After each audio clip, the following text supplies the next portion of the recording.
Салам достор, бүгін 17 июль, күнгө шаршемби, Бишкек шаарында Жусуп Абдрахманов көчөсүндө жолду капиталдык оңдоо жумуштары уланууда.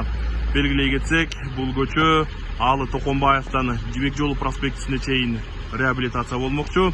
Азыркы учурда Алы Токонбаевден Жомарт Бөкөнбаев көчөсүнө чейинки аралыкта жолду капиталдык оңдоо жумуштары аяктаган.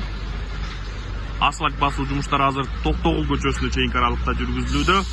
1-2 күндүн аралыгында Абдрахманов жана Киев көчөлөрүнө чейин асфальттын биринчи катмары басылмакчы.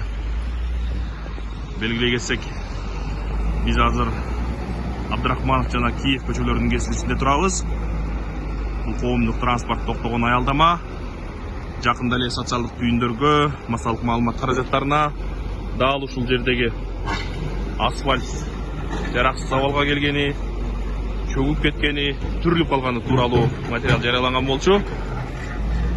Анда ушул жер астындагы суу түтүгү жарылгандыгы жүйө келтирилген.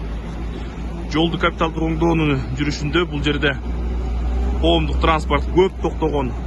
Дал ушул тилкени бекемдөө жумуштары жүргүзүлүп жатат. Жол тилкесинин таманынан 1 метрге чейин казылып, шагыл төшөлүп, трамбовка болуп, жол катмары бекемделмекчи. Анткени бул жерде тынымсыз оор салмактагы коомдук транспорт өтөт, токтойт.